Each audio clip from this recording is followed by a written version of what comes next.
welcome to the Dex and Mike show. Oh yeah, and today we're going to be reviewing Ghostbusters. Is that a Pokemon over there?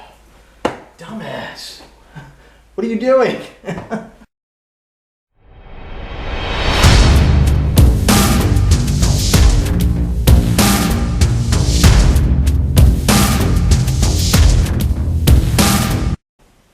Ghostbusters stars the bridesmaids duo of Miss McCarthy and Kristen Wiig, SNLers Leslie Jones and Kate McKinnon, and the surprisingly funny Chris Helmsworth, and a slew of cameos that miss more than they hit. Alright, so what's this movie about? The movie opens up like the 1984 classic, with a spooky ghost in a historical house. Erin, played by Kristen Wiig, reunites with her childhood friend Abby, played by Melissa McCarthy, and her weird friend Holtzman, played by Kate McKinnon. Later comes Patty and Kevin, which is played respectively by Leslie Jones and Chris Helmsworth, who ends up playing this male himbo all throughout the film. So after some feeling out and testing out of equipment, the girls then end up battling a madman who wants to unleash ghosts on the city. Okay, so what I liked about the movie was it had a more realistic approach per se about how the ghost came into New York City. In the original, it was just more like the ghost started to appear for no reason. But in this movie, there's more of a villain who's causing the ghost to appear in the city, which I liked that twist of the movie. Yeah, you know what? Halfway through the film, I was kind of just giving up on it because it wasn't really moving fast enough. Yeah, okay, maybe that was a good idea, but I think overall, what I liked best about it was probably the Kate McKinnon character. I didn't really feel like there was that much chemistry between Leslie Jones and the other characters. It seemed like they just needed somebody who was fast talking, somewhat loud and maybe different from the group. But overall, I kind of like somebody being a little bit crazy because I felt like her character kind of but was kind of had the makeup of all the original Ghostbusters. I see what you're saying, but I thought they all gelled pretty well together. I thought they were all pretty funny in the beginning. There were some great laughs in the beginning, but towards the end, I just want to say the jokes kind of became a little bit more lame, but I thought that the movie kind of held the spirit of the original, although the original movie was far superior than this one. Oh yeah, no, definitely. If you want to go see Ghostbusters and you've never seen it before, this is not the first Ghostbusters movie you should watch because you're probably going to be disappointed. The thing that I kind of maybe was a little bit upset about was the fact that this movie was had a little bit too much of a girl power type theme. Because there were times where the Ghostbusters were together and they were getting emotional, and sometimes they were about to cry, and it's I don't want to see my Ghostbusters crying.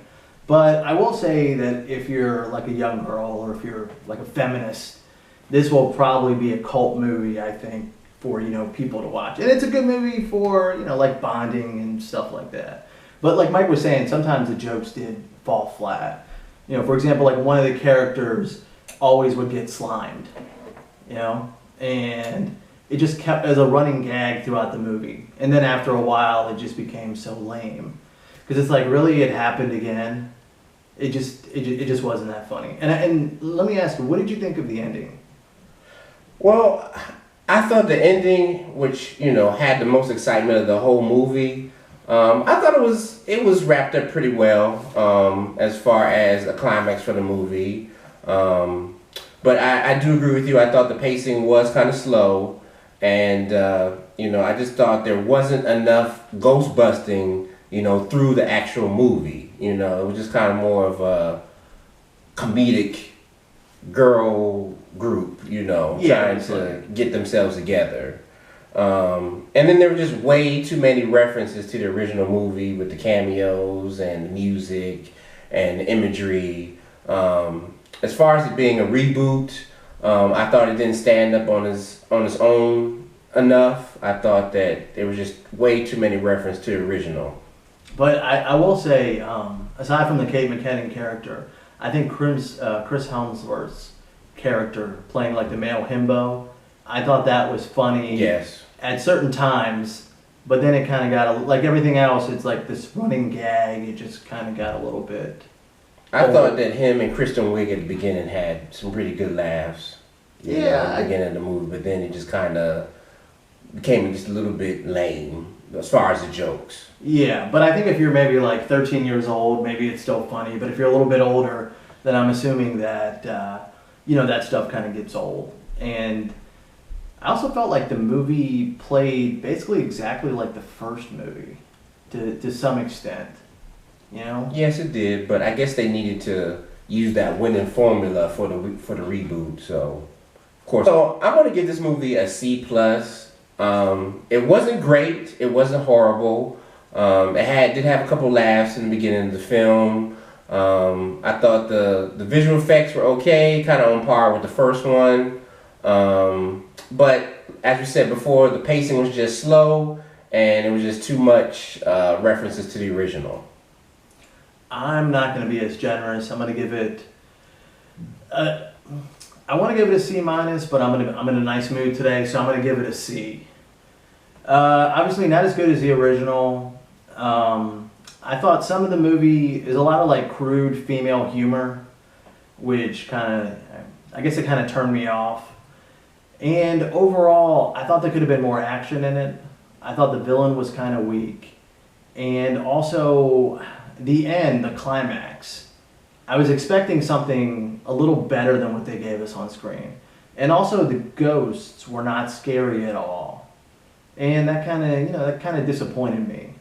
But overall, there were some laughs. Mike was right. The middle is pretty lagging.